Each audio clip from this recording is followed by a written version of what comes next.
Alors, bien, ça me fait plaisir de revenir ici pour vous parler un peu de droit de l'environnement. J'ai eu comme mandat de David d'essayer de vous donner un portrait de ce que j'ai fait. OK, je vais voir, j'avais du jeu. OK, la souris est courte. OK. Mais tout à l'heure, il va y avoir, je vais faire un petit un rappel de. En fait, j'ai choisi j'en ai choisi 3, dépendant du temps que j'ai, mais je pense que 2, ça va être en masse. J'ai combien de temps, en fait? J'ai un blanc, peut-être. Écoutez, jusqu'à peut-être midi et 35, comme ça, OK. ça laisse 15 minutes pour les Bon, questions. c'est parfait. Oui. Oui. C'est bon. Donc, je vais faire deux cas, deux analyses de cas avec vous, 2 dossiers que j'ai eus. Puis, ce qui est intéressant, c'est que ces 2 dossiers, avec une plage d'années entre les deux. En fait, c'est probablement le premier gros dossier que j'ai eu en environnement, et dans un premier temps, et le dernier, qui est aussi, c'est pas le dernier, mais c'est parmi les derniers qui ont fait beaucoup parler d'eux autres, c'est-à-dire Kakuna. Et à partir de ces 2 exemples-là, je vais vous raconter un peu comment ça s'est vécu. Donc, ça va vous donner aussi un portrait de comment on peut, ça ressemble à quoi la pratique. Et je ferai après ça une petite analyse rétrospective de l'évolution de ce que je perçois d'évolution du droit de l'environnement. Système. Ma question, c'était qu'est-ce qu'il y a de commun avec les différents dossiers qui sont là? Ces différents dossiers-là, c'est des dossiers que j'ai eu à traiter dans un espace de temps, sauf le premier que j'ai décidé de rappeler aujourd'hui. Mais les derniers dossiers, les 5 derniers dossiers, 1, 2, 3, 4, 5, donc je voulais poser la question, qu'est-ce qu'il y a de commun avec ces 2 dossiers-là? Il y a 2 éléments, en fait, maintenant, dans les 6 dossiers, des dossiers d'importance en environnement. Le premier, c'est que chacun des dossiers ont impliqué l'un ou l'autre des gouvernements, des ministères de l'environnement, donc comme défendeurs. Donc, c'est quand même représentatif d'un mode de fonctionnement. Puis d'ailleurs, le dossier du lac Iné, qui va être le premier que je vais voir avec vous, ce qui est intéressant, c'est qu'on a tous les ingrédients d'un classique en environnement, là, tant au niveau de l'application des principes de droit que de la mécanique, que de ce qui sous-tend un peu politiquement les dossiers en environnement. L'autre implication, c'est 3 des 6, mais si je prends les derniers que j'ai eus, c'est-à-dire Nature Québec, la RENET, TransCanada, puis Anticosti d'une certaine façon aussi, j'aurais pu mettre peut-être 4 sur 6, impliquaient des espèces menacées. Et ça, c'est parti. Pour moi, ça dénote quand même un élément, c'est que jamais j'avais imaginé dans les premières années de droit de l'environnement qu'un jour, dans un pourcentage aussi important, je serais rendu à prendre des causes où l'enjeu est de protéger des espèces menacées de disparition. Je m'explique pourquoi. D'abord, pour moi, ça a toujours été c'est un élément qui, pour moi, est le mandat du gouvernement à 100 000 à l'heure. C'est lui qui a l'intérêt à agir. Pour ceux qui sont en droit, comment? Puis j'ai eu la même cassette avec les belugas, la rainette Faugrillon. Tu sais, quand tu es rendu, tu te demandes, bon, il faut que tu prennes un recours, mais c'est qui va être le requérant? Qui a l'intérêt juridique pour protéger une espèce qui n'a aucune valeur économique, autre que le gouvernement? Alors, parfois, puis c'est l'argument des avocats en défense, parmi les premiers arguments au début, là, quand on dit que ton recours ne tient pas la route, c'est de dire que tu n'as pas d'intérêt à poursuivre dans un dossier comme celui-là. Et l'autre élément, c'est que je l'exprime comme ça quand pour moi, on a un arsenal de lois en environnement, quand même important, qui couvre, il y a beaucoup de règlements, quelques lois importantes et tout. Quand tu arrives puis tu utilises la loi ces espèces menacées, moi, je l'ai toujours visualisé comme ça. C'est comme la dernière des lois que tu as. C'est un peu le symbole de l'échec de toutes les autres législations que tu as eues en amont. Autrement dit, la loi ces espèces menacées, bien là, après ça, là, il n'y a plus d'espèces. Elle vient de disparaître de par l'effet, la majorité du temps, de l'homme, de l'être humain. Et donc, je suis surpris de voir que je suis obligé d'utiliser si souvent cette dernière loi-là qui, pour moi, et ça dénote un peu à quelle enseigne où on est rendu en droit de l'environnement. On est loin de prévenir. On essaye même, et ça veut dire même que si on est obligé d'y aller avec des recours par des organismes pro bono, c'est parce que le gouvernement, lui aussi, s'en fout complètement de cette dernière étape-là. Donc, ces derniers temps, ça me préoccupe un petit peu de voir qu'on est rendu à forcer l'application de ce genre de loi-là. Maintenant, premier dossier que je veux voir avec vous. Attendez, ici. Le dossier du lac Iné. Le lac Iné est ici dans l'Outaouais. Ce qui est intéressant de ce dossier-là, c'est que, bon, j'ai eu beaucoup de dossiers avec beaucoup de groupes environnementaux. J'ai rarement eu un dossier où les citoyens organisés autour d'un lac ou d'un milieu étaient aussi impliqués dans leur localité. C'est un lac de 11 km au nord de Gatineau. Il y a beaucoup il y avait, ça a peut-être changé depuis, il y avait à peu près 300-365 propriétés autour du lac, des quand même assez grosses, des gros chalets, pas mal. Toutes des gens, particulièrement beaucoup de gens de l'Université d'Ottawa, des professeurs. Quand je dis que c'est un comité qui est organisé, j'étais suivi, d'une certaine façon, là, mais j'avais un comité de chimistes, un comité de juridique, j'avais un comité puis qui marchait beaucoup, là, des profs, Yvon Duplessis, puis un autre qui faisait du droit de la mer ici, qui était impliqué dans ce comité-là. Donc, c'était très intéressant, très stimulant. Et donc, le dossier commence officiellement autour de 1991, où s'est installée sur un lac une petite station d'alevinage, c'est-à-dire des alevins, des petites larves de poissons. Le premier gros coup qui est donné dans le lac, c'est en 1993, où le ministère de l'Environnement autorise, donc par des autorisations, je vais en ouvrir plein de parenthèses aujourd'hui, là, mais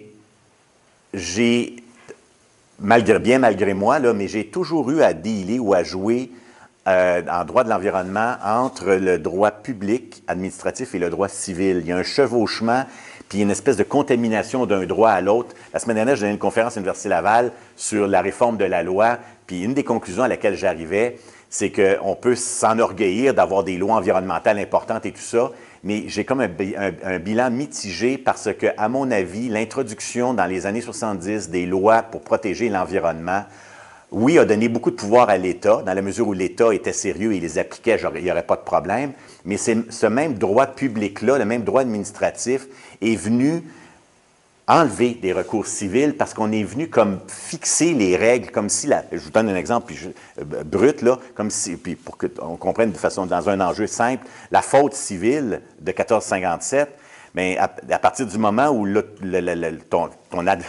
compagnie polluante a des autorisations du ministère de l'Environnement, qu'elles soient valides ou qu'elles ne soient pas valides, au niveau civil, là, ta difficulté vient d'augmenter. Le lac Iné a été un dossier dans lequel il a fallu que je jongle avec ces principes-là, puis on va voir comment. Donc, je reviens sur les faits. 93, le ministère de l'Environnement donne le feu vert et les permis étaient et sont souvent écrits comme ça, on vous autorise 100 tonnes de poissons. C'est tout. Bang. Comment? On vous autorise 100 tonnes de poissons. 100 tonnes de truites ici. En même temps, je le mets, c'est pas du droit, mais ça teinte le dossier. En même temps, l'autre ministère à côté, le ministère de l'Agriculture, donne une subvention à la pisciculture de 183 000 $ pour l'aider à partir son entreprise. Et là, dès 1994, ça fait un an, là, on parle d'un lac de 11 km de long. Dès 1994, le lac commence à tourner comme ça. Donc, c'est peu dire de la charge qu'on venait d'ajouter en un an sur le lac. Et ça, c'est sûr que c'est une photo qui a été prise dans la baie où la pisciculture est installée. Mais, je veux dire, c'était annonciateur de ce qui s'en venait dans la balance du lac. Ah, là, attendez, j'ai peut-être... Oui, c'est ça. Ce dossier-là était un dossier, je vous ai dit, avec un comité idéal, si je peux dire, de citoyens. Il avait fait un suivi. C'était pas des têtes brûlées, c'était pas des extrémistes, comme des fois on va taxer les... Non, il était au contraire très, très posé. Tout le monde savait que c'était la pisciculture. Tu ne changes pas, je veux dire, la seule nouvelle apport qu'il y avait sur le lac était cette compagnie-là. Et là, le lac, sauf que jamais ils ont pointé du doigt directement la pisciculture dans leur première démarche. Ils ont plutôt essayé d'amener tout le monde à ce qu'on reconnaisse que c'était ça le problème. Et là, il y a comme un échange de lettres qui a commencé. J'en ai coupé beaucoup, là, mais le dossier était très volumineux, ce qui a aidé aussi, soit dit en passant. quand vous faites du droit de l'environnement, comme probablement tous les autres droits, mais moi je connais juste le droit de l'environnement, là, le droit est très accessoire. Là, cette science-là, je veux dire, elle est accessoire. Ce qui est beaucoup plus important, c'est les faits, mais ça comme dans n'importe quel dossier, mais aussi la science. J'ai, moi, un dossier où j'ai pas de scientifique derrière moi en environnement, souvent, je choisis de ne pas y aller parce que la cause repose sur l'expertise scientifique qu'on a. Ici, donc, on est un an après, plus ou moins. Là, on a des lettres. Lettre sur lettre du ministère de l'Environnement. Une première lettre du sous-ministre adjoint qui reconnaît que la situation du lac est préoccupante, espère qu'on va stabiliser la situation.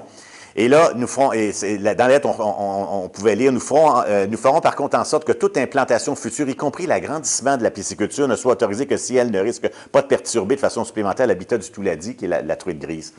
Et là, j'ai pris cet extrait-là parce qu'il y en a eu d'autres avant, mais là, on arrivait là, et malgré la situation un an après de ce qu'on voyait qui arrivait, il y avait déjà dans l'air des rumeurs d'agrandissement de la pisciculture un an après. On aura compris par après pourquoi ces rumeurs-là existaient. C'est que pour la pisciculture, de mettre un équipement de filtration pour que ce soit rentable, il fallait qu'il puisse produire plus de truites, sinon il n'investissait pas là-dedans. Autrement dit, il aurait opéré sur ce lac-là avec l'équipement qu'il y a là, puis il aurait continué à opérer. Puis ce qui est particulier un peu, c'est qu'il aurait tué lui-même le lac où puis c'est pas pour rien qu'il s'est installé là, c'était une des eaux les plus pures qu'on pouvait retrouver au Québec, en fait. Il y avait des écoles de plongée sous-marine qui partaient de Montréal pour aller plonger là, parce qu'on avait une perspective de vue, moi je ne fais pas de plongée, mais de 10 pieds, quelque chose comme ça l'air que c'est beaucoup. Mais donc, ils montaient juste pour aller plonger dans ce lac-là. Il y en a un an, on était en train de perdre le lac.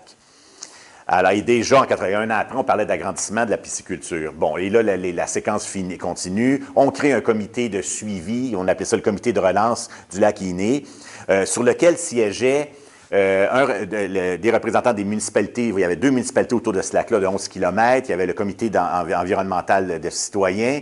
Il y avait le ministère de l'Environnement et un poste aussi pour la pisciculture. Sans jamais pointer du doigt la pisciculture, on disait on va tous travailler ensemble pour, identifier la capacité de charge. Notre lac est capable de prendre comment le problème est un problème de phosphore. Le phosphore qu'on trouve autant dans les rejets humains des chalets que la pisciculture. Si on parle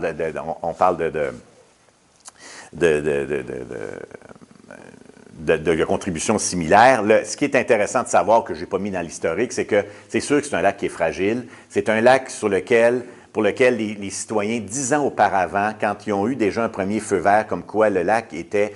D'abord, il était fragile parce que c'est un très gros lac, mais un des lacs, c'est une autre particularité, dont les apports naturels, les écoulements d'eau, la pluie, tout ça, les ruisseaux, c'est un lac qui se renouvelle par les petits ruisseaux qui se rejettent dedans. Il se renouvelait aux 10 ans, ce lac-là. Ce qui est, la moyenne au Québec, les lacs, c'est 3 ans. Donc, un lac dont, si tu veux changer l'eau, faire une vidange d'eau, c'est un des lacs les plus lents à se revidanger ou à se recycler. Et donc, les citoyens, 10 ans auparavant, quand ils ont vu que les fosses septiques des citoyens n'étaient pas conformes et tout ça, ils avaient fait du porte-à-porte. En 10 ans, tout le monde, il n'y a pas un chat qui n'avait pas upgradé son système. Et ça veut dire que c'est tous les dimanches matins, parce que c'est pas tout le monde qui est là, juste là les fins de semaine. Il y avait un comité qui partait, puis finalement, les gens, ils convainquaient chacun des gens en disant, vous devez investir ce qu'il faut. Donc, les gens travaillaient sur leur lac. Donc, c'est pour ça qu'ils étaient très soucieux de ce qui arrivait. On crée le comité de la relance. On a des lettres comme ça du gouvernement et du ministère de l'Environnement qui dit seuls les résultats d'une étude détaillée du lac permettraient de connaître les besoins véritables de réduction d'apport en phosphore. En ce qui regarde le dossier de l'agrandissement, parce qu'on en parle toujours, elle ne pourra être, c'est écrit noir sur blanc dans du courrier, c'est que c'était du bon. Factuellement, c'est un dossier, c'était du bonbon pour moi, là. Elle ne pourra être autorisée qu'après démonstration du non-impact des rejets sur l'écosystème du lac. J'ouvre une autre parenthèse. C'est quand même particulier que je vous ai raconté, on a commencé par faire des petits alevins. Après ça, le ministère de l'Environnement autorise 100 tonnes de poissons. Mais en autorisant 100 tonnes de poissons, le promoteur, la pisciculture, il a déposé quoi comme étude? Parce que ce que je comprends qu'on fait 3 ans après, quand on est en train de perdre le lac, c'est une étude d'impact. Et l'étude d'impact, ça aurait dit avec le promoteur, oui, écoutez, monsieur le ministère, monsieur le ministre, je veux m'installer là. Voici le lac, c'est un très beau lac, mais moi, je vais rejeter. Mais je pense que le lac est capable de le prendre parce que la charge de phosphore totale, elle est ça. Moi, je vais rajouter ça. Le lac est capable de se renouveler. Une étude d'impact en bonne et due forme. Donc, alors, c'est pour ça quand on regarde à Montréal avec les écoulements de 8 milliards, là, moi, en droit, j'ai été sollicité la semaine dernière d'une permis. Je ne sais pas quoi dire. Je sais pas. J'ai lu la loi, je regarde ça, je ne sais pas si c'est légal, pas légal. Ils ont le droit de permettre, ils ont le droit de pas permettre. Alors, en droit, j'ai aucune idée. Mais factuellement, tu sais, on l'a vu, on va le voir dans Kakuna tantôt, la base scientifique, là, les experts derrière vos décisions, là, ils ont-tu consulté? Puis ici, là, donc, pour ça que pour moi, c'est un classique. Ça, je mets toujours une bémol, pas tant sur le droit que sur la matière. Et quand je vous dis les recours, c'est pas tant le droit qui fait la cause que les faits. Et l'absence d'expertise scientifique ici, elle était claire, du moins en 91, parce que ce qu'on est en train de faire là, c'est la job que la pisciculture devait faire. Quand je vous dis que c'était quand même des gens posés, les gens n'ont pas voulu pointer du doigt pareil la pisciculture. Donc, il y a eu un mandat de 50 000 de données de recherche à des profs, à des biologistes de l'UQAM. 50 000 25 000 payés par le ministère de l'Environnement et 25 000 payés par du porte-à-porte fait par les gens, par les citoyens autour du lac. C'est pour faire l'étude d'impact de la pisciculture. Donc, on est en mars. En octobre, là, on est toujours... Là, oui, petite parenthèse, je n'ai pas mis, mais en mars 95, le mandat, c'est un mandat d'1 an. Parce qu'ils se doivent d'étudier. Il y a deux moments critiques, particulièrement un moment critique, c'est quand le lac cale au printemps. C'est là que pour des raisons, je ne sais pas pour quelle raison, mais c'est là que tu dois prendre la mesure dans la colonne d'eau du lac, là, du taux de phosphore. Alors, et donc, c'est un mandat qui devait, après ça, tu compiles les données sur tout l'été, dans les périodes de chaleur aussi, voir comment le phosphore va être généré, puis aussi la quantité d'oxygène qu'on retrouve dans le fond du lac. Un paquet de choses techniques, d'ailleurs, qui sont dit en passant, quand tu fais ce droit de l'environnement, c'est un peu trippant parce que tu apprends tout le temps de tes propres experts. En fait, tu défriches toujours un petit peu dans des domaines où tu es moins familier, comme c'était le cas ici. Alors, 25 000, le mandat d'1 an. Déjà, on est en mars, en octobre, c'est clair qu'on n'a pas les conclusions du mandat. Et là, la pisciculture fait sa demande d'agrandissement, dépose officiellement au ministère. Les gens paniquent en disant « Qu'est-ce que c'est ça? C'est pourquoi donc? » Non, inquiétez-vous pas, on a des lettres aussi. Et là, en décembre, les riverains demandent à leur expert, peux-tu, parce que déjà, les données étaient bien compilées, on les avait tout l'été. Déjà, il dit, pouvez-vous déposer attendez pas l'été, parce que le mandat devait être remis en avril, mettons, de l'année après, donc de mars à avril. Il dit, pouvez-vous sortir tout de suite un rapport préliminaire, ce qui est fait et qui nous montre un peu l'apport de la pisciculture ici par rapport à l'ensemble des apports anthropiques, dont, bien entendu, les résidences, qui, oui, effectivement, mais on parle de 360 propriétaires, et ça, c'est un seul propriétaire ici, autour du lac. Alors,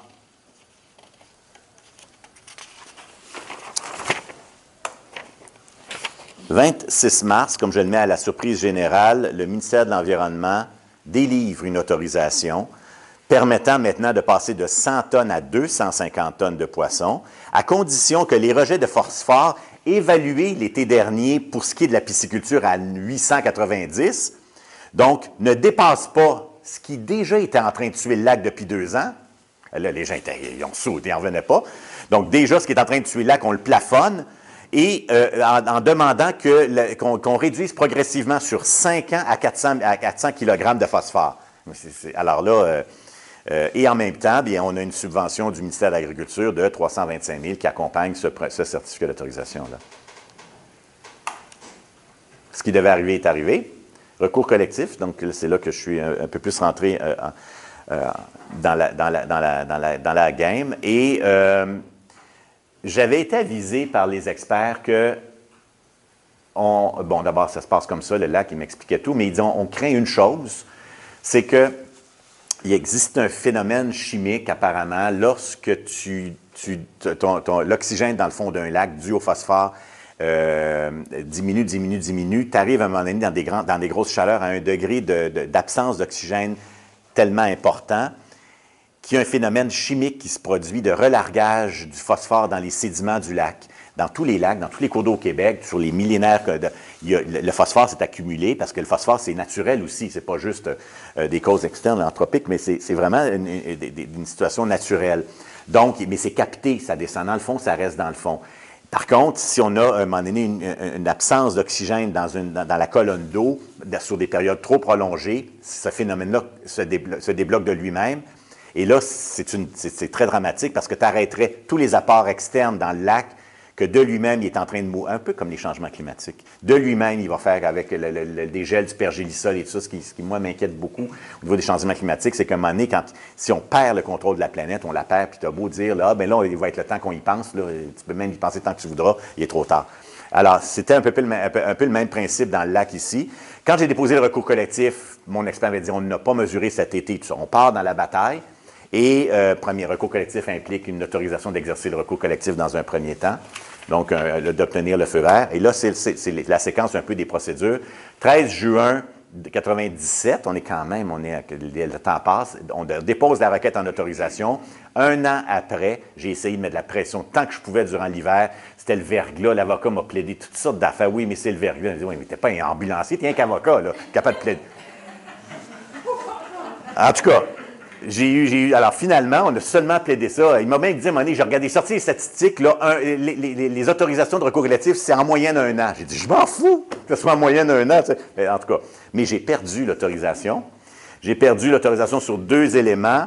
Pas de preuve du caractère peu pratique d'aller en recours collectif. Et ça, d'ailleurs, j'en revenais pas parce que j'avais quand même 360 membres. Et puis, comme le groupe était, je vous ai dit, c'est un groupe bien organisé, mais ils ont tellement fait manifester qu'ils étaient, oui, comment vous êtes, bien, on fait des assemblées générales. Alors oui, les gens se déplacent-tu? Oui. Mais comment vous les rejoignez? Bon, on était à l'hôtel de ville, on a obtenu tous les noms des gens, on leur envoie une convocation personnalisée. Ah oui, bien, le juge a mordu là-dedans pour dire, bien, j'aurais pas besoin d'un recours collectif. J'avais juste à aller signer 360 mandats, si c'est si facile. C'est un peu ça là, qui était le raisonnement derrière. Donc, j'ai perdu comme premier critère là-dessus, ce qui est quand même aberrant. Puis le deuxième, c'est qu'ils n'ont pas vu, le juge n'a pas vu qu'il y avait une apparence, j'avais pas d'apparence de droit de poursuivre le gouvernement également. Ce qui est particulier ici, c'est que quand j'ai vu ce dossier-là, je me suis dit, attends une minute, là, parce que c'est des vases communicants, si c'est pas de la pisciculture va me dire qu'elle avait son autorisation, donc c'est pas la faute de la pisciculture. Mais donc, si c'est pas la faute de la pisciculture, ça va être la faute du gouvernement, sinon c'est la faute de personne, on va perdre le lac pareil, tu sais, donc on paye. Donc, je ne pouvais pas imaginer qu'on était dans. Donc, c'est évident que pour moi, je n'avais pas le choix de poursuivre les deux. Alors, on s'en va en appel du refus d'autorisation, sauf qu'en même temps, on est à l'été, durant l'été, et là, on est en juin, quand j'ai le jugement, là, c'est la déprime totale, parce que je pensais vraiment que ça donnerait un coup de barre à tout le monde.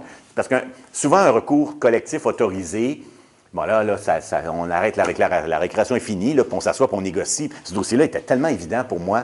Je me disais, on passe l'autorisation, après ça, ça va aller. Il me semble qu'ils vont comprendre la game. Ben non, on la perd, c'est encore pire. Donc, et là, mon expert m'annonce qu'il vient de mesurer 4 jours de relargage de phosphore dans les sédiments en juillet. Et là, je n'ai pas le choix. Et donc, je dépose un nouveau recours. Donc, en marge du recours collectif, je ne peux pas prendre l'Association des riverains comme requérant parce que je veux utiliser une injonction, pour ceux qui ont fait le cours de loi de l'environnement, une injonction particulière qui est prévue dans la loi sur la qualité de l'environnement. Parce que les conditions sont plus facilement accessibles. Il y a des avantages, le seul inconvénient, entre guillemets, c'est que c'est une injonction qui n'est pas ouverte à des personnes morales, mais seulement à des personnes physiques. Donc, j'ajoute le président de l'association, qui est un des riverains. Donc, on dépose avec Pierre Calvé une demande d'injonction.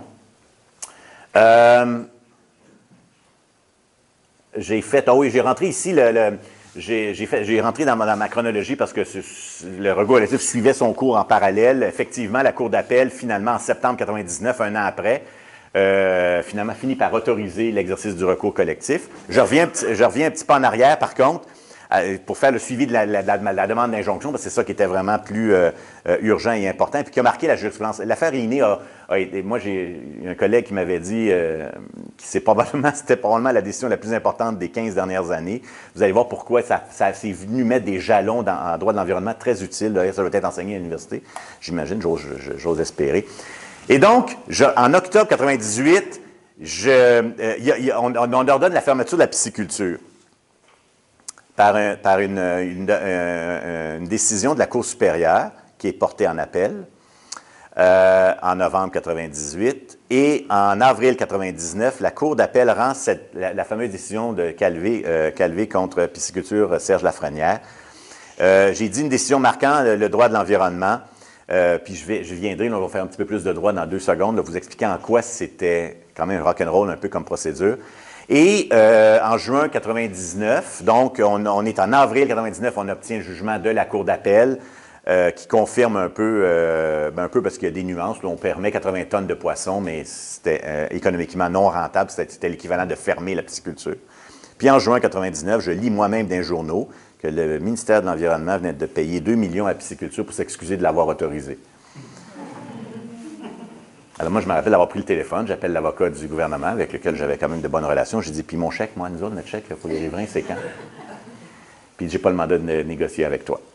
Ah, OK. Alors, on a continué le recours collectif, nous autres, en parallèle. La pisciculture a pris son 2 millions, est allée s'installer en Nouvelle-Écosse, a recommencé la même affaire, a pollué, puis ont finalement été fermés.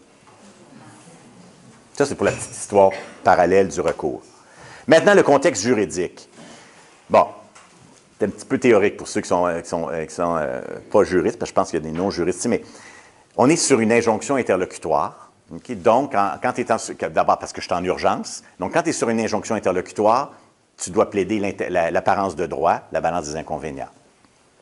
Le contexte ici, puis là, mon apparence de droit donc je dois convaincre un juge que, monsieur le juge, on n'a pas le temps de faire le procès au mérite tout de suite, là, mais je dois vous convaincre que j'ai un droit suffisamment solide. Oui, c'est quoi votre droit? Bien, mon droit, c'est que j'ai droit de demander la fermeture d'une pisciculture parce que même si elle a eu son autorisation du gouvernement, elle n'aurait pas dû l'avoir. Donc, avant de me donner mon ordonnance de fermeture, j'ai juste un petit passage obligé, vous devez annuler de façon prima facie, donc sans faire le procès sur le mérite, vous devez annuler l'autorisation.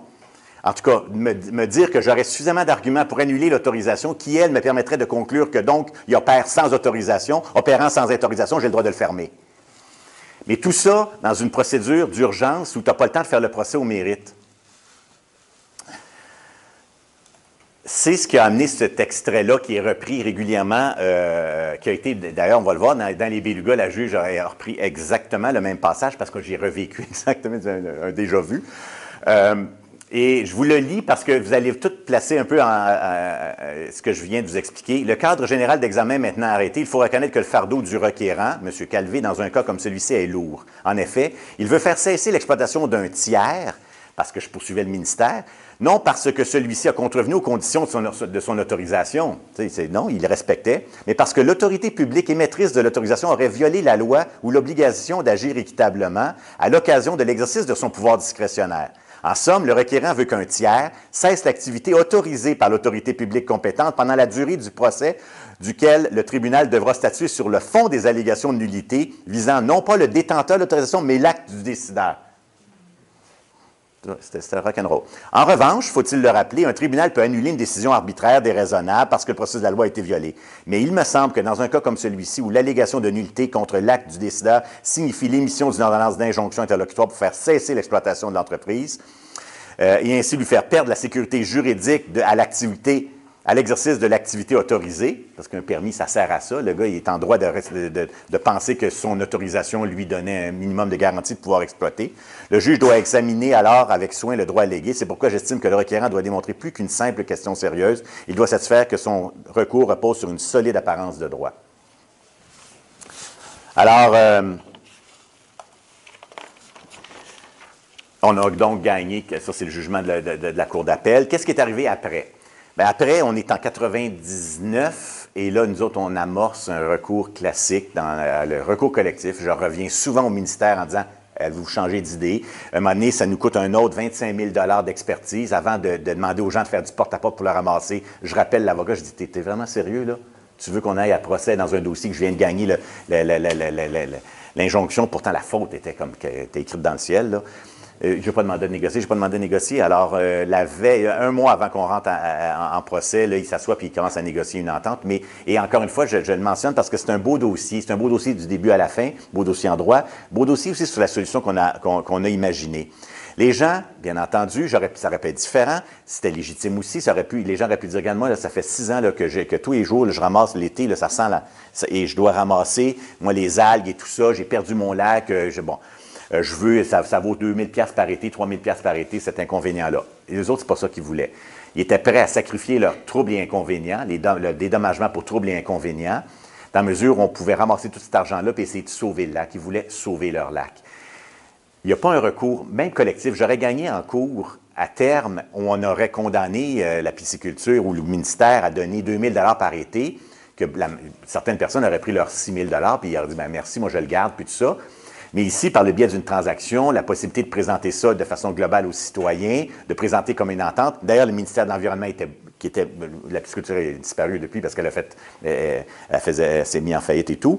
Mais depuis ce temps-là, mon interlocuteur était beaucoup plus, le ministère, prêt à mettre ces sous-là, c'est niaiseux de même, mais si ça ne s'en va pas dans la poche des gens qui m'ont dit. OK. Donc, le deal a été, on crée un fonds de 4,9 millions. Pourquoi 4,9 millions? On a vu les experts des deux, parce que, je veux dire, quand tu es comme un petit monde, hein, comme en droit d'environnement, l'expert qu'on avait était la sommité dans ce domaine-là. Il y avait un autre, son vis-à-vis, qui était l'autre prof de l'Université de Montréal. Lui avait été engagé par le ministère de l'Environnement. Moi, j'avais engagé celui-là pour nous autres. Alors, deux experts au Québec, ils se sont nécessairement parlé. Ils sont arrivés à la conclusion qu'il y a 3 techniques possibles. C'était des affaires de très sautées qui n'avaient jamais été essayées. On peut injecter du fer liquide dans le lac parce qu'avec la réaction chimique, ça va faire précipiter le phosphore. On peut mettre des tuyaux dans le fond d'un lac de 11 km et injecter de l'oxygène liquide. Puis il y avait une 3e technique que je ne me rappelle plus. Si on essaye les 3, ça va coûter 5 millions. Alors, moi, j'ai réglé mes troubles et inconvénients pour 5 millions de dollars, avec la condition, par contre, qu'on va essayer la première technique la moins dangereuse, on va y aller jusqu'à la 3e, puis on essaie de le sauver, ce lac-là, c'est ça que les gens veulent, et on vise à atteindre, on est à 21 microgrammes de phosphore déjà à ce moment-là, on visait à atteindre 15 microgrammes de phosphore, plus ou moins 3, vous allez me dire, c'est quasiment à 20, là, mais c'était ça, il voulait tout le monde. Et là, pourquoi on s'était mis cette marge-là et cette norme-là, c'est qu'en 5 ans, si on n'atteignait pas cette mesure-là, moi, je ne pouvais pas abandonner mon recours collectif parce que là, on va vraiment perdre les chalets, on va perdre la valeur de l'immobilisation et c'est tout. J'ai dit, si on n'atteint pas ça, moi, je réactive le recours collectif et là, je m'en vais en dommage pour la valeur des propriétés perdues. Et ça, c'est pas vrai. Moi, et ça vaut à peu près 24 millions, à peu près la valeur des chalets. Alors, c'est pas vrai, je ne réglerai pas ce recours-là pour 4 millions si ça ne marche pas après. Puis le gouvernement a accepté ça, ce qui est assez étonnant aussi. Donc, on a eu un deal intéressant. Aussi, qu'est-ce qui arrive si on réussit à descendre à 15 microgrammes, on n'a pas dépensé le 4 millions? Bien, je ne vous leur donne pas. C'est clair, on ne leur donne pas. On crée une fiducie foncière, donc un organisme à but non lucratif qui va acheter des terrains autour pour protéger les rives et tout ça. Super beau deal. Et on est arrivé à la fin à 18 microgrammes par litre. Alors, j'ai réglé hors compte, j'ai retiré le recours collectif. Voilà, Lac-Iné.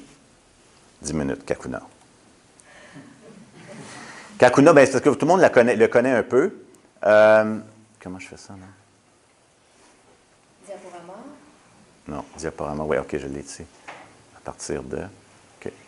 Alors, je vous fais grâce de ça. Tout le monde connaît le projet d'oléoduc qui va traverser au Québec, une bonne longueur. Tout le monde sait, ou a dû entendre parler que le beluga, d'abord, espèce menacée tant au fédéral qu'au provincial. Donc, il y avait une connotation de droit constitutionnel quand même non négligeable. D'ailleurs, depuis la venue de David, qui contribue régulièrement à nos réflexions, c'est très, très, très précieux parce qu'on ne peut pas être expert dans tout. Et depuis à peu près 2 ans, je n'ai jamais vu autant de droits constitutionnels dans les dossiers en ce moment. Donc ici, on avait effectivement une composante de droit de compétences. Et puis, dernier élément important, le bout de tuyau finissait à Kakuna où on voulait faire un port pétrolier direct dans l'habitat du beluga. Contexte procédural, c'est-à-dire que le dossier s'est présenté. En avril 2014, il y a un groupe environnemental Nature Québec qui m'appelle me disant, écoute, ils vont commencer des levées sismiques qui sont des explosions que tu fais dans l'eau, quelques explosions, on en avait 10, 12 explosions, à partir de la réverbération sur le sol du fleuve. Ils sont capables de cartographier, en tout cas. C'est une technique comme ça, donc boum, boum, et puis tout ça. Ça se faisait effectivement à Kakuna. Et il dit, c'est pile dans l'habitat du beluga, etc., etc. Et ça leur prendrait une autorisation fédérale en vertu de la loi sur les pêches. Et normalement, il y a un registre public informatique et il n'y a aucun permis de délivrer à TransCanada. Puis ils sont censés commencer là. On était dans la fin de semaine de Pâques. Et moi, le bouton de panique allumé, j'ai-tu le goût de déposer une injonction à la personne de Pâques? Pas nécessairement. Le temps que je me retourne, tout ça, le lundi matin, il me rappelle, il dit, je viens de voir sur le registre du ministère, ils ont une autorisation depuis 1 mois. Ah, alors lui appelle au ministère pour savoir comment, mais ils ont eu un bug informatique. Peut-être. Ça se peut. Alors, donc, tout ça pour dire quand même que les forages commençaient par contre le lendemain. Donc, on va là. Donc, ils font les forages dûment autorisés. Par contre, là, on apprend qu'ils annoncent c'est-à-dire les levées sismiques. Ils font les levées sismiques dûment autorisées et ils annoncent des forages durant l'été. Et là, fort de notre expert, Robert Michaud, qui, lui, travaille, ça fait 20 ans, c'est lui qui a ramassé toutes les carcasses de beluga pour les analyser sur le bâtiment, pour savoir comment ça fait qu'ils disparaissent et tout. Donc, il est sur le terrain tous les jours. Il me dit, ça se peut pas. Il dit, parce qu'il dit, lorsqu'ils ont émis l'autorisation pour les levées sismiques, le pêche hircien avait un rapport de ses scientifiques qui disait effectivement que on pouvait faire effectivement les travaux de forage à ce moment-ci, mais ça devait absolument être terminé au 30 avril. Pourquoi? Parce que là, les mères belugas arrivent avec leurs bébés. Donc, il y avait pour les levées sismiques une date limite. Mais alors, notre expert nous dit comment ils peuvent avoir. Bon, je ne dis pas que c'était idéal, mais c'est vrai que cet encadrement-là faisait en sorte que on aurait pu, c'était moins dommageable. Mais il dit la date, elle est pas là pour rien. Ils ne peuvent pas permettre les forages après cette date-là, même si, c'est vrai, l'impact d'une levée de cette explosion-là est moindre que les forages. Sauf que les forages, il y en avait beaucoup plus, par contre, durant tout l'été dans la pouponnière des belugas. Alors, ce qui m'amène à déposer, et là, clairement, toujours pas d'apparence d'autorisation, puis en même temps, je fouille le dossier un peu, puis je me dis, mais c'est correct pour le fédéral, mais comment ça que Québec n'est pas là? Pas sûr quand même, entre vous et moi, pas sûr quand même que j'ai raison, là.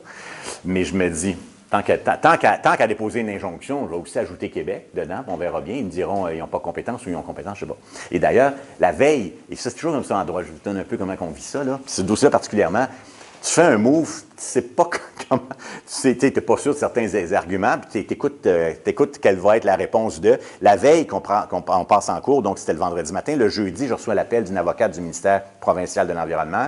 Alors, elle m'aurait dit, on va vous clencher, vous êtes des patates. Je ne m'aurais pas surpris. Elle me dit, écoute, on a regardé votre recours, puis elle dit, vous avez totalement raison, on va seconder votre demande. Wow! Content, parfait.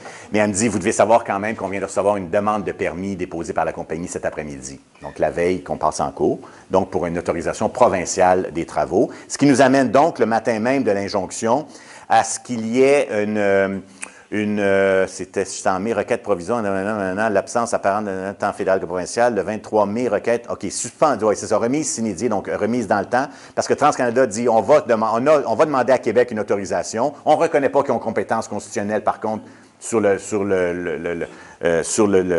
projet, mais on est des bons citoyens corporatifs, on va le faire pareil, c'est notre approche, ce qui veut dire, autrement dit, si le ministère nous le donne, on n'a pas de problème, si nous refusons, on conteste sa compétence. Mais ça, c'était pas écrit comme ça, mais c'est comme ça qu'on devait le comprendre. Et quant au fédéral, de façon, on nous remet le matin même également une lettre disant qu'ils l'ont regardé, signée par quelqu'un qui n'est pas les mêmes scientifiques que ceux qui se sont penchés sur le premier permis. Quelqu'un que personne ne connaît, en fait. Quand j'ai consulté les spécialistes, non, personne ne connaissait ça. Et lui dit, finalement, il a regardé ça, puis ça ne prend pas de permis non plus au fédéral. Donc, on maintient la demande des deux injonctions. Dans le temps, parce que le temps nous a pris de court. Le 21 août, on apprend que le ministère délivre l'autorisation. Et là, on regarde le dossier papier, ça ne se tient pas. J'y viendrai tout à l'heure. Et donc, on dépose une injonction pour annuler. Là, je reviens dans mon scénario du lac Iné, même affaire. C'est une requête donc en contrôle judiciaire parce que tu demandes d'annuler une décision d'un gouvernement qui a émis l'autorisation le 1er septembre et on perd l'injonction provisoire. La juge estime qu'on n'a pas d'apparence de droit suffisant à la face même des documents et on gagne celle du 23 septembre. Qu'est-ce qui s'est passé entre le 1er et le 23? Une étape que je n'ai pas eu le temps de faire le premier, c'est-à-dire des interrogatoires. Et donc, j'ai pu interroger les deux personnes au ministère de l'Environnement qui se sont penchées sur le permis. Le directeur régional du ministère de l'Environnement, c'était celui qui avait signé l'autorisation, donc c'était le seul que je pouvais interroger. Et puis, manifestement, il ne connaissait rien. Non, il ne connaissait rien dans ses réponses.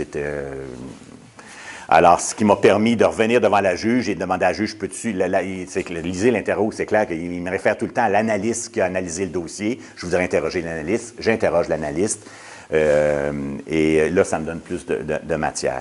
Je reviens simplement sur le contexte procédural. Je me trouve donc encore sur une injonction interlocutoire. Je suis toujours sur une apparence de droit à l'intérieur de laquelle je dois obtenir l'annulation d'une autorisation pour pouvoir arrêter les travaux. Ici, j'ajoute un élément. Contexte également, parce qu'on me l'a bien... on me l'a bien rappelé, d'un projet de 12 milliards de dollars avec des retombées extraordinaires pour tout le monde, alors que moi, c'est rien que des belugas, puis il n'y a rien qui dit qu'ils ne mourront pas. C'est vrai pareil, parce que les forages, tout ce que ça va faire, tu sais, dans l'interrogatoire, parce que mon expert a été interrogé par la partie adverse, puis des questions du style, mais là, si les belugas ne rentrent pas là, dans la zone que vous appelez la pouponnière, où est-ce qu'ils vont aller? Il dit, je ne sais pas. Non, mais ils vont aller ailleurs. Oui, ils vont aller ailleurs. Ah, OK. Et c'est ça un peu l'approche de dire, regardez, c'est quoi la catastrophe? Là? Si Sainte-Justine est fermée, il y en a d'autres hôpitaux qui sont là pour accueillir les bébés, c'est tout, il n'y a pas de... Sauf c'est ça qu'il dit, oui, mais on ne comprend pas le beluga à ce point-là, puis on ne sait pas s'il y a d'autres espaces. Puis quand une espèce est en voie de disparition, tu ne fais pas exprès de l'écœurer, juste en disant, on va regarder s'il y en a 10 qui vont sauter après ça. Alors, mais c'est pas évident, on est à la cour. Non, c'est quand même pas évident de convaincre les tribunaux, parce que la balance d'inconvénients, c'est réel comme enjeu. Tu as toujours, puis je donne ça comme ça, je blague, là, mais tu as toujours devant toi un argument financier qui est sonnant. Ils sont capables de démontrer les chiffres. Moi, je ne suis pas capable. Il y a une ambiguïté, on n'est pas certain, mais non, on ne connaît même pas pourquoi il meurt. Qu'est-ce qui vous dit qu'il n'en mourra pas pareil? Il n'y a rien qui me dit qu'il n'en mourra pas pareil. Alors, on est tout le temps sur un terrain plus glissant. C'est moins évident. Donc, oui, donc ça, c'est les principes juridiques. Contrôle judiciaire seulement donc à des fins de mauvaise foi, etc., etc. La Cour reprend le contexte de l'arrêt Calvé dans la décision, mais appliquant ça aux faits, la juge Roy, qui, soit dit en passant, avait rendu l'injonction antérieure que j'ai perdue, c'est la même juge quand on m'a demandé si je voyais une objection, je ne peux pas dire que je n'ai pas hésité un petit peu, puis je dis non. Non, en faisant confiance. Puis je pense elle est reconnue comme étant une très bonne juriste, solide, qui n'est pas influençable beaucoup par des éléments parce que de politique, là, ou autrement dit, de mauvais orgueil. J'ai déjà dit oui, je ne suis pas pour dire non aujourd'hui, ou j'ai dit non, pourquoi je dirais oui. Alors, j'ai dit OK, oui, pas de problème. Alors, la juge Roy reprend le processus à la lumière des interrogatoires, constate que le ministère de l'Environnement a demandé 5 fois à TransCanada, ça me prend un avis des scientifiques au fédéral. TransCanada a produit la lettre, justement, du biologiste qui était... Et le ministère de l'Environnement, 5 fois, ont dit non, cette lettre-là, pour nous, c'est pas bon. C'est pas ça qu'on veut. On veut que vous nous garantiez qu'il n'y aura pas d'impact sur le beluga. Pouvez-vous nous donner une étude des scientifiques du fédéral? Il y a un nom pour ça, il y a une boîte là, au fédéral à pêche et océan, là, et ça nous prend, ça nous prend le même board, le même genre d'analyse qu'il y a eu pour les levées sismiques en avril. Pourquoi vous ne l'avez pas fait? C'est ça qu'il demandait. Et pourquoi l'analyste a demandé ça? Parce que quand j'ai posé les questions, j'ai commencé comme première question, je lui ai dit, bon, vous avez analysé le dossier, c'est vous qui avez analysé? Oui, j'ai analysé, OK. J'ai dit, connaissez-vous quelque chose dans les mammifères marins? Non. OK. Des belugas? Non, je ne connais rien. OK, mais y a-t-il de vos collègues qui ont regardé? Non, j'étais la seule. Là, je dis, mais comment vous faites quand vous avez... Puis je comprends, il ne peut pas un spécialiste de tout, les ministères, on coupe à tour de bras dans les ministères. Puis je dis, comment vous faites quand vous avez une demande comme ça, puis vous ne connaissez pas le domaine? Elle dit, bien, je vais à l'information, je vais à la meilleure source d'information. OK, j'ai dit, ici, l'avez-vous fait? Elle aurait pu me dire, non, je ne l'ai pas fait, donc je suis négligente. Elle dit, oui, je l'ai fait. OK, c'est qui? Mais je suis allé voir le nom la signatrice du premier avis. Au fédéral, qui avait donc fait l'avis. Je dis, ah oui, là, elle sort ses notes. Elle avait 27 ans, la biologiste. Moi, là, j'ai toujours dit à la cour, je l'ai dit à la cour, je l'ai répété dans toutes les entrevues après, parce que les gens, là, le ministre était les bitcher sur ses employés en disant, moi, on me l'a caché, puis savoir su, je ne l'aurais pas fait. Non, non. Ils ont fait une job. Il y a quelque chose qui a glitché, la juge le dit, elle ne comprend pas ce qui s'est passé, mais ce n'est pas l'analyste, ce n'est pas à l'interne, ce n'est pas au niveau de la compétence du fonctionnaire. Au contraire, elle avait des notes, et elle sort ses notes devant moi. Puis elle dit, oui, elle dit, telle date, je l'ai appelée à tel moment. Et là, j'ai parlé à telle personne et elle m'a dit. Elle avait tout ça décrit. Je dis, elle vous a dit quoi? Mais elle m'a dit qu'elle n'a jamais été consultée pour les forages, contrairement aux levées sismiques, et que si elle avait été consultée, elle ne les aurait pas autorisés. Et là, je me rappelle même d'avoir demandé, j'ai dit, mais j'ai dit, pourquoi on ne retrouve pas ça dans votre rapport à la fin? Pourquoi vous n'avez pas mis un rapport en disant ça? Parce qu'elle m'a également ajouté que ce qu'elle me disait là, elle n'avait pas l'autorisation de le dire, mais que ça lui ferait plaisir de l'écrire dans un rapport, de demander à ses patrons d'obtenir un rapport de leur division. Puis je disais, ça va me faire plaisir de vous l'écrire, mais je ne peux pas l'écrire. Vous me consultez, mais je ne peux pas l'écrire. Je vous dis ça, ça pourrait avoir l'air confidentiel, mais c'est parce que c'est obtenu sous interrogatoire. Des interrogatoires ont été déposés après publiquement à la Cour. Et donc, ce qui explique les 5 demandes qui ont suivi. Tout le temps, TransCanada revenait toujours avec la lettre. Et à un moment donné, à la fin du processus, il y a effectivement une lettre qui est produite par le patron de son patron à elle, à ces experts-là, disant, suite à votre demande d'information, veuillez trouver sous pli les documents suivants. Et les documents, c'est 2 choses. Encore la lettre du même biologiste qui dit que ça ne prenait pas de permis, et la première autorisation qui a été faite pour les levées sismiques. Alors, c'est ça que la juge arrive à la conclusion. Le ministère n'est pas rassuré par l'étude d'impact de 2007. Les analyses de M. Kemp, ça, c'est la personne, et l'avis scientifique rédigé pour les travaux sismiques. Le contact avec Mme Lesage, ah oui, c'est le nom de la scientifique consultée, qui a participé à la rédaction de cet avis, tendent plutôt à confirmer qu'il y a matière à s'inquiéter. Le ministère décide alors qu'il lui faut un avis scientifique. Il le demande, c'est ce que je vous ai raconté. Les interrogatoires de Mme Jean et M. Dionne ne révèlent rien de plus. Il semble ne s'être préoccupé que du nom sur la lettre plutôt que du contenu de la lettre. Ils occultent complètement le fait que personne, ni TransCanada, ni la Direction des sciences, c'est ça le département que je vous parlais, ne répondent à leurs questions fort légitimes, à savoir, est-ce que la réalisation des travaux aux dates proposées par le promoteur risque de causer un dérangement important ou d'avoir des impacts significatifs sur les mammifères marins, et le cas échéant, quelle mesure l'atténuation additionnelle permettrait de réduire le dérangement. Et je finis là-dessus. Autopsie de nos lois environnementales, c'est le petit bilan que je fais là, de ce petit historique là, de quelques 15-20 ans. On a dans la loi, en fait, dans notre droit au Québec, on a 2 dispositions fondamentales en environnement. On en parle tout le temps, on l'enseigne. 19.1, qui, lorsqu'il a été mis dans la loi en 1978, avait été qualifié de charte de l'environnement. On calquait d'ailleurs sur des lois de Californie à ce moment-là pour introduire ça. Qui disait « Toute personne a droit à la qualité de l'environnement, à sa protection, à la sauvegarde des espèces qui y habitent, dans la mesure prévue par la loi, les règlements, les ordonnances. » Ce n'est pas un droit absolu, il est balisé, bien entendu, mais on dit quand même « Toute personne a droit à un environnement de qualité ». Le même droit est repris avec des mots très similaires dans la Charte québécoise en 2004, après, à l'article 46.1. Donc, on a, dans notre système de droit, toute personne a droit à une autorisation pour polluer. Je n'ai pas trouvé ça, on m'a dit, pas écrit comme ça en tout cas. Par contre, toute personne a droit à un environnement, oui, balisé par des autorisations. Oh, ça, je ne voulais pas faire ça. Or, le bilan, il est ici.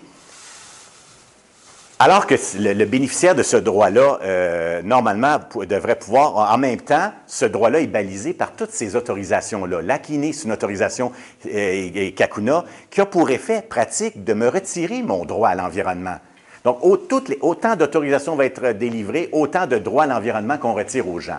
Droits à l'environnement qui sont retirés, soit dit en passant, dans un processus totalement opaque, parce qu'on ne parle pas du BAP. Si c'est un projet assujetti au BAP, oui, il y a des avis publics, tu peux demander, il y a des études d'impact. Mais lorsqu'on parle simplement des autorisations sous l'article 22, ce dont il est question ici, il n'y a pas de processus préalable tu ne le sais pas. En fait, combien de gens m'ont appelé, moi, dans les dernières années, me disaient « Hey, il y a un bulldozer qui débarque à côté de chez moi dans un milieu humide, puis tout ça. » Je veux dire, puis pour apprendre qu'il y a effectivement une autorisation du ministère. Mais penses-tu que le promoteur est allé avertir son voisin en disant « Je vais demander au ministère de m'autoriser ». Donc, il n'y a pas de transparence là-dessus. Donc, les gens apprennent à la dernière minute qu'un projet, la plupart, à moins qu'il soit suivi comme il était ces dossiers-là, qu'ils l'apprennent à la dernière minute. Des autorisations, l'autre élément particulier, dans la loi sur la qualité de l'environnement. Ah oui, puis quand tu lis même le texte de la charte, tu sais, il faut faire attention parce que le texte de la charte, il y a cette bémol-là, toute personne a le droit dans la mesure et suivant les normes prévues par la loi. Mais ces lois-là, c'est la loi sur la qualité de l'environnement, c'est la même loi qui permet de polluer en obtenant une autorisation. Donc, cette fameuse autorisation-là, elle a pour effet d'annihiler les deux droits, entre guillemets, fondamentaux tout le temps. Okay? Donc, je reviens ici. Et ces droits-là, annihilés sans trop de publicité avant d'obtenir le permis, mais c'est encore pire que ça. Quand tu obtiens ton permis, la loi sur la qualité de l'environnement prévoit un processus d'appel. C'est légitime. Le ministre peut se tromper. Mais ici, c'est particulier. Il peut juste se tromper quand il refuse le permis. Parce que le droit d'appel est écrit comme ça dans la loi sur la qualité de l'environnement. Il y a un droit d'appel que si le ministre refuse ou modifie la demande telle que formulée, autrement dit, s'il accorde le permis tel que demandé, il n'y a pas de droit d'appel de prévu dans la loi sur la qualité de l'environnement. Or, c'est particulier parce que ça m'enlève un droit, par contre, qu'on m'a donné dans un autre article de la loi. Mais la mécanique, elle est faite comme ça. Pourquoi? Parce que les gens ont dit qu'elle a abusé à ce moment-là du système au niveau du droit administratif. Mais là où je l'ai vécu, c'est drôle, hein, ce que je vous dis là, après toutes ces années-là, ça m'est seulement venu, là, si apparent, l'été dernier, dans la cause des belugas, parce que là, j'ai trouvé ça complètement disproportionné. Parce que non seulement on n'a pas de droit d'appel, mais il y a une décision importante, l'affaire Kozlowski, qui a été rendue, confirmée par la Cour d'appel, où la question qui se posait dans cette affaire-là, c'est un appel d'une autorisation administrative, et on se demandait si, lorsqu'on arrive devant le TAC, en appel d'une décision du ministre, comme ça, qui m'a refusé mon autorisation, j'ai-tu le droit d'apporter de la preuve nouvelle? Est-ce que c'est juste des erreurs en droit, par exemple, que le TAC est autorisé à reviser comme une cour d'appel? Et non, non, non. Ici, on est un tribunal spécialisé. Vous avez le droit de recommencer. C'est un appel des novo. Vous pouvez ramener de la nouvelle preuve si vous voulez. On repart à zéro. Alors, non seulement il y a un processus d'appel donné ou demandé autorisation, mais il est quand même blindé son processus d'appel. Et à l'inverse, il y a zéro droit d'appel pour le citoyen. Ce qui fait en sorte que, surtout dans un contexte d'injonction, j'ai une double difficulté. Je suis sur une urgence, je suis obligé d'intervenir, j'ai la balance des inconvénients. Il faut que je convainque la Cour de façon prima facie. Vous l'avez vu, la juge Roy m'a donné tort parce que sur papier, elle ne trouvait pas que c'était convaincant. Il a fallu que j'ai... Alors, la barre, elle est extrêmement élevée quand tu vas dans des dossiers comme ceux-là.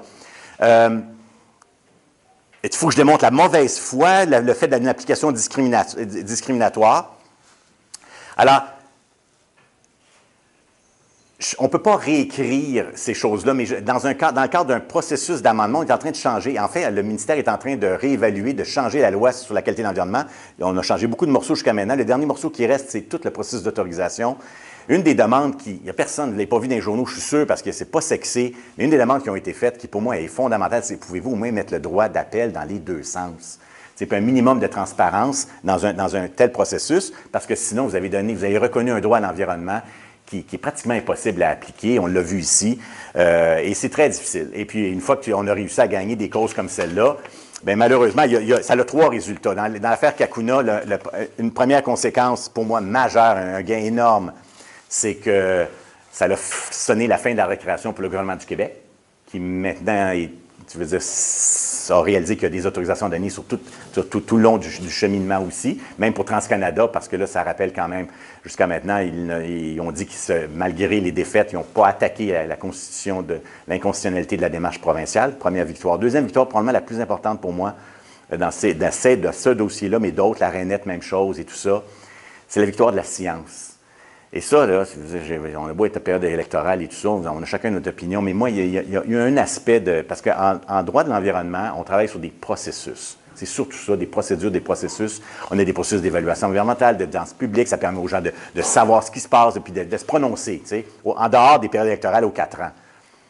Mais lorsqu'on manipule l'information scientifique que les gens pourraient avoir pour se faire une meilleure idée de où est-ce qu'on doit aller, ça, là-dessus, je deviens intolérant. Et dans ces dossiers-là, c'est ce qu'on a fait. Quand on les décortique, j'ai eu un autre dossier aussi dernièrement, même affaire, la Rainette Faugrillon, vous regarderez le jugement de la Cour fédérale dans ce dossier-là, jugement d'une 40aine de pages aussi. Ce qui ressort, c'est qu'il y a à l'interne, il y a un fonctionnaire responsable de ce dossier-là qui a dit « faites pas ce projet-là », puis finalement, le politique en a décidé autrement. Donc, redonnons aux scientifiques la place qu'ils devraient occuper dans notre appareil gouvernemental, puis déjà, on aurait solutionné beaucoup. Puis je suis content que les tribunaux, on ait pu arriver à donner ce petit coup de barre-là. Espérons que des décisions comme celle de rejeter 8 milliards de litres et des choses comme ça, bien, vont être mieux inspirées dans le futur, parce que sinon, la job ne sera pas finie. On va être occupés pendant des années à faire du pro bono.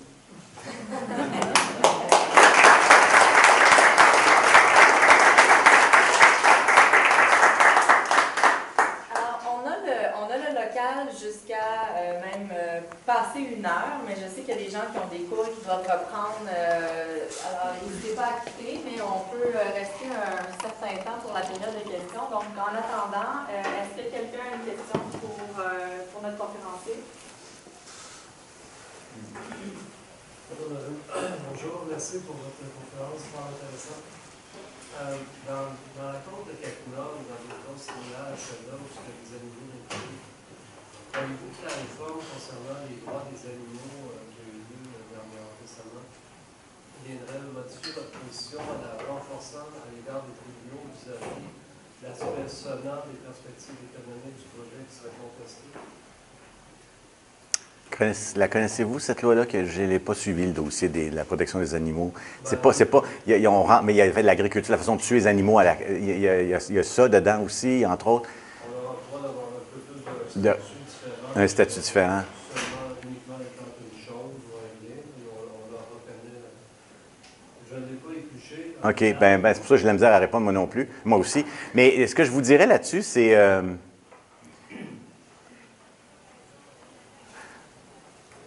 peut-être. Moi, peut-être... le seul élément que je peux mentionner, c'est quand on regarde le jugement rendu dans les Belugas, ce que la juge est venue faire, c'est à partir des articles de loi traditionnels, dont un qui dit, bon, tu peux pas entreprendre une activité susceptible d'émettre un contaminant dans l'environnement à moins d'obtenir une autorisation. L'autre article de base de la loi qui dit « Nul ne doit émettre un contaminant dans l'environnement susceptible d'affecter la faune, la flore, etc. » Elle est venue conclure, et c'est pour moi, il y a des petites bouts de phrases, des fois qu'il faut vraiment t'encadres, puis tu gardes ça dans ta poche pour le ramener. Elle est quand même venue dire, lorsqu'on dit « Nul ne doit émettre un contaminant dans l'environnement susceptible de porter atteinte à l'environnement », le mot « environnement », lorsqu'il s'agit d'espèces menacées, on doit y intégrer le principe de précaution, on doit être... Donc, autrement dit, elle a monté la barre sur la rigueur avec laquelle le gouvernement doit analyser une demande de permis dans cette perspective-là, en disant c'est parce que là, vous devez être beaucoup plus soucieux, donc vous avez une coche de plus. C'est intéressant qu'on ait ça. Donc, je refais le parallèle avec votre question. C'est sûr que tous ces morceaux législatifs-là, à un moment donné, tu ne sais pas à quel moment, tu ne peux pas, par la bande, dire d'ailleurs, regardez, by the way. D'ailleurs, cette loi-là, ce principe de précaution-là, on retrouve ça dans la loi sur le développement durable, une loi qui, pour moi, est complètement inutile, était quand elle a été adoptée au départ. Je trouvais que c'était un petit peu... Ça a été adopté à peu près en même temps que la charte, l'article de la charte, puis... on sait ce qu'on a mal fait. On n'a pas besoin d'une loi pour nous dire peut-être qu'on devrait penser au développement durable, d'autant plus que le concept économique l'emporte souvent là-dedans. Et ça s'appliquait seulement au corps public. Ce qui est intéressant, c'est que les tribunaux s'en sont servis dans les années après comme, je dirais, mesure d'interprétation. Alors, c'est sûr que ça te prend autre chose. Ça te prend plein d'autres arguments, mais il dit, by the way, à la fin, ils vont dire, d'ailleurs, c'est conforme à la loi sur le développement durable qui prévoit, et ils vont toujours aller chercher quelques morceaux des 16 principes, mais plus environnementaux, dont le principe de précaution. La juge, effectivement, réfère internationalement, on retrouve ce principe-là, mais également dans notre législation, en guise de peut-être de mécanisme d'interprétation. Donc, je ne peux pas savoir si d'entrée de jeu, ça nous ouvre une grosse porte, mais ça peut peut-être à un moment donné teindre un peu le respect qu'on a envers les animaux. C'est vraiment déprimant d'être obligé de passer par les animaux pour... Il y avait une question derrière? Oui. Comment c'est fait, le gouvernement qui émet des autorisations. Autrement dit, comme je dis, ça bypasse totalement la loi. C'est un régime où c'est le gouvernement qui va émettre. La semaine dernière, je donnais une conférence à Laval et, sur la réforme. Et puis, d'ailleurs, David, le prochain conférencier, tu inviteras Jean Barry. Jean a fait son mémoire de doctorat sur la loi sur l'accès et toutes les évaluations environnementales. Puis c'est un bon conférencier. Et puis, il terminait en disant que la convention d'Aarhus, je pense, qui est une convention internationale en environnement, dans son préambule ou tout ça, donne 3 éléments de recette un peu pour sauver la planète, là. C'est transparence, participation des citoyens dans les processus de décision et recours accordé aux citoyens. Et ce qu'il y a derrière ces 3 éléments-là, ce n'est pas les gouvernements, c'est les citoyens. Et ce que je trouve intéressant. Puis transparence, là, si un jour vous allez voir, c'est vraiment pas évident au niveau de l'accès à l'information environnementale. Je l'ai dit tantôt au niveau des scientifiques, mais même un citoyen qui va obtenir, et c'est fondamental parce que vous ne savez pas ce qui se passe, vous n'avez pas de droit à exercer, vous ne le savez simplement pas. Et la participation dans les processus de décision, c'est ce que je vous ai dit un petit peu tout à l'heure également, puis les recours. Donc, pour répondre à votre question, est-ce qu'on peut comprendre que c'est un système qui est tout croche? C'est-à-dire que quand j'ai le temps plus d'aborder les enjeux, quand je prends l'exemple des deux ministères qui finançaient, on avait une lettre dans ce dossier-là du Lac-Iné où la pisciculture écrivait au ministre de l'Environnement disant, regarde, c'est que là, si tu ne me réponds pas avant la fin du mois de mars, je vais perdre mon financement de ton collègue au MAPAC. Et moi, en 25 ans, combien de fois j'ai eu des appels de fonctionnaires à l'interne, des gens, je n'aimerais jamais personne, mais qui m'ont dit, écoute, si vous donnez un petit coup de pouce au ministre, parce que là, il va se faire manger par ses collègues au Conseil des ministres. Le ministère de l'Environnement est un des ministères les plus durs à porter politiquement parce qu'il empêche tout le monde d'avancer. Et c'est pas populaire. Et donc, et je le comprends très bien. Donc, on a toujours d'autres, comme étant les chialeux de l'autre bord, des positions, il faut faire attention aux positions qu'on prend, parce que parfois, tu as le tiers de position, ou le 2 tiers qui est courageuse dans un projet de loi, mais si tu s'en vas le planter, le ministre, tu vas juste être un opposant parmi les autres, tu sais. Alors, en termes politiques, on le voit, c'est pas besoin de faire un cours de droit pour voir un peu c'est quoi les forces en présence, mais ces forces-là, tu les retrouves sur le terrain.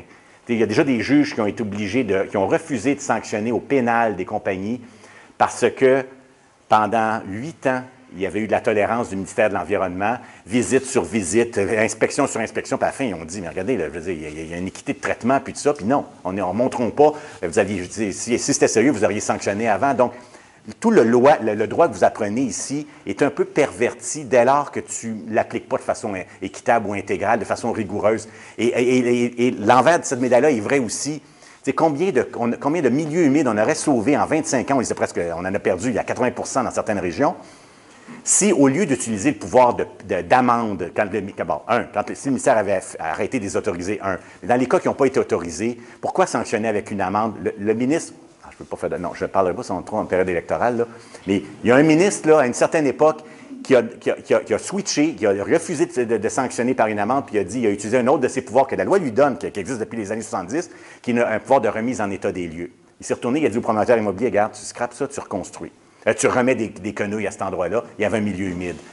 On aurait fait ça une seule fois dans la vie du droit de l'environnement dans les 30 dernières années que, je veux dire, les milieux humides, on les aurait respectés. Alors, c'est tant dans la façon que tu appliques la loi, la réaction que tu peux avoir comme gouvernement, tu calmes les gens tout en leur donnant l'impression que tu sévis ici.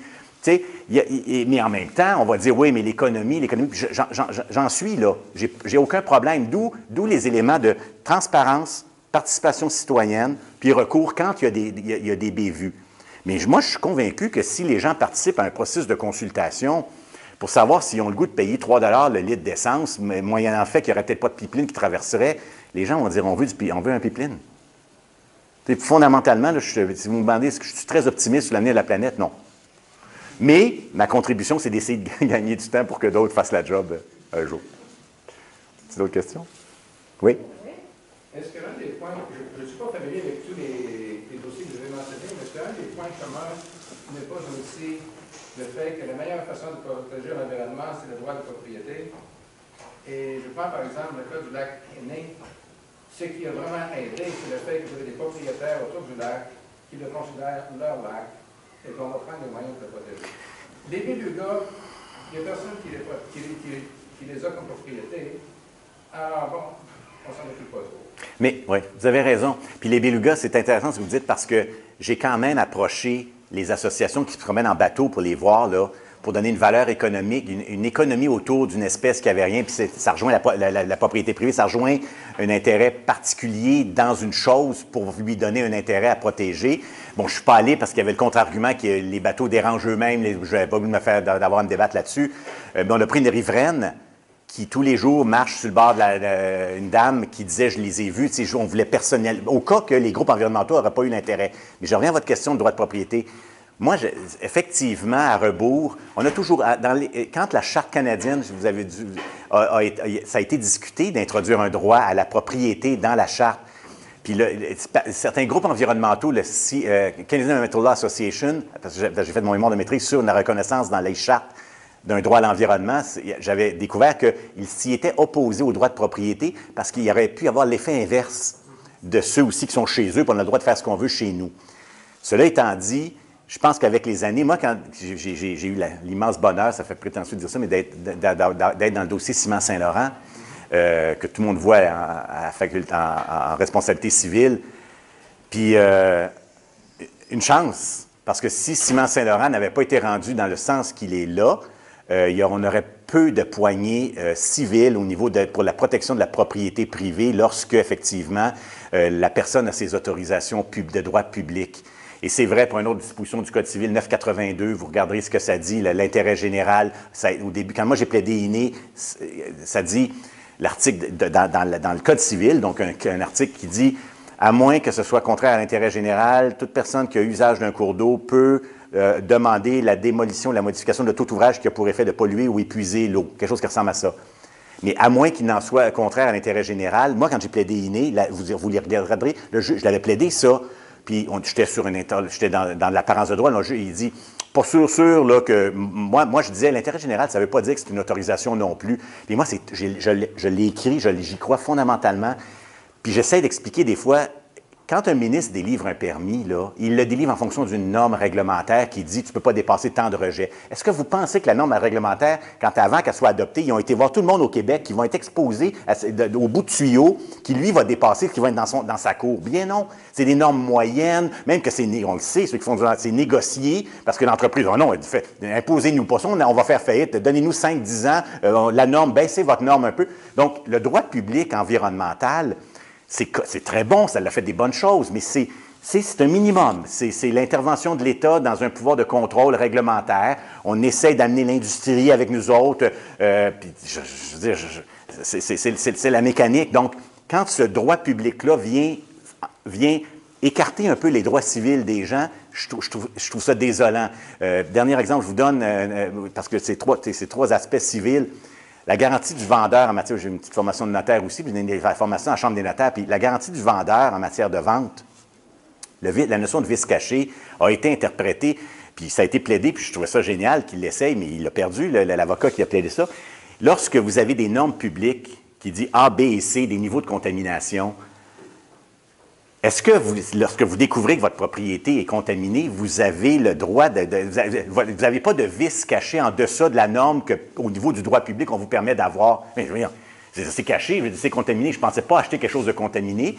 Bien non, effectivement, une décision, peut-être il y a un an et demi, on est venu dire non, il n'y a pas vice caché si tu es à l'intérieur de la norme qui dit que c'est un terrain qui sert à une fin commercial, alors non, je veux dire, oui, mais si j'avais voulu en faire du résidentiel, non, ben là, oui, mais je veux dire, je ne savais pas plus en l'achetant, moi. Donc, le droit public est en train de teindre ou baliser un peu des mesures de droit civil qui, tu sais, je me dis, quand on a adopté ces lois-là, en 78, j'ai un extrait dans le mémoire que j'ai déposé, où on disait, en déposant cette loi-là, on va aller encore plus loin.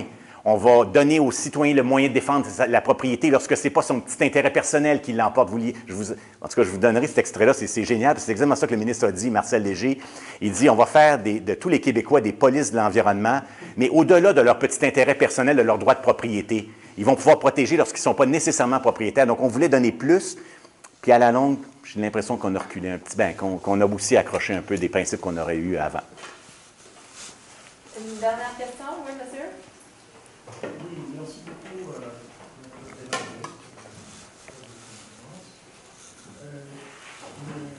Selon moi, il y a une autre espèce en danger, c'est les avocats qui sont prêts à ce qu'il faut faire pour assurer qu'au futur, il y aura beaucoup plus qui sont prêts à travailler comme professionnels de danger. Bien, moi, quand j'ai fondé le Centre de droit de l'environnement il y a 25 ans, j'aurais voulu en faire ce qu'il y avait ailleurs dans le reste du Canada. C'est-à-dire des bureaux spécialisés en droit de l'environnement, mais qui avaient les moyens financiers de prendre des recours. Et ou bien je suis pourri en levée de fonds, puis que j'haïs appeler le monde pour les écœurer, pour demander de l'argent, je ne sais pas. C'est clair, je ne l'ai pas, là, moi. D'autres, là, ils ont plus que moi. Des fois, je n'aime pas ça dire ça, mais je pense qu'il y a aussi une question de mentalité. Aux États-Unis, là, des groupes environnementaux financés pour aller en cours, ça existe. Il y en a dans l'Ouest canadien, il y en a. Et j'y crois, c'est même pas une déformation, pour l'avoir essayé. Il y a de l'argent un peu qui circulent, où les gens donnent en environnement. Tu vas donner pour planter des arbres et tout ça, c'est correct, c'est super important. Mais moi, je crois beaucoup, beaucoup, beaucoup à la possibilité de recourir occasionnellement, pas n'importe quand, là, mais aux tribunaux pour un peu marquer la fin de la récréation, comme j'ai dit tout à l'heure. Moi, je n'ai jamais été capable de financer ce service-là. On m'a dit plusieurs attachés politiques, je pense que ce n'est pas venu jamais de ministre, mais d'attachés politiques qui m'ont dit, vous savez, vous êtes beaucoup trop menaçant. J'ai même eu, à un moment donné, on a passé très proche d'être financé, je ne dirais pas qui était le ministre non plus, au provincial pour un projet pilote de 3 ans, mais le ministère avait ajouté une condition, c'est qu'on s'engage à ne jamais poursuivre le gouvernement. Mais tu sais, c'est pas...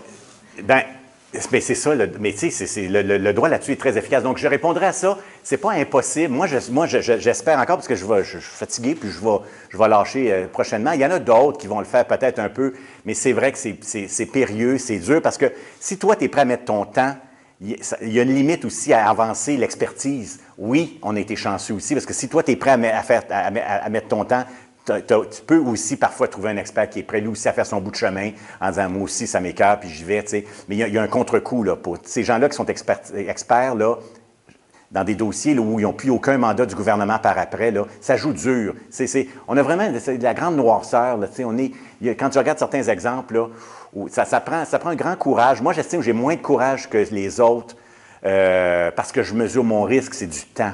Les autres, c'est leur job, peut-être. C'est le futur, peut-être, qui risque. Bien, il faut dire, je dis ça, puis en même temps, il y a du monde qui ont circulé sur le CQDE, puis qui n'ont pas pu rentrer au ministère de l'Environnement par après sur des appels de candidature, tout ça, parce que bon, on est rendu un peu là, des extrémistes là, juridiques, mais moi, j'aime ça être extrémiste quand tu gagnes. Tu sais. Si j'abusais du système de justice, je ne dis pas, mais c'est pas ce qu'on a fait dans le passé. Mais ton intervention est tout à fait juste. Et j'aimerais effectivement qu'on ait les moyens de nos prétentions à venir. Puis pas beaucoup de moyens, hein. On pourrait faire des miracles avec ça. Moi, je me suis toujours dit, si quelqu'un veut donner, là, puis qu'il croit vraiment à sauver la planète, là, il devrait vraiment financer des organismes comme le nôtre. Je ne serais pas là que j'y penserais pareil. Là.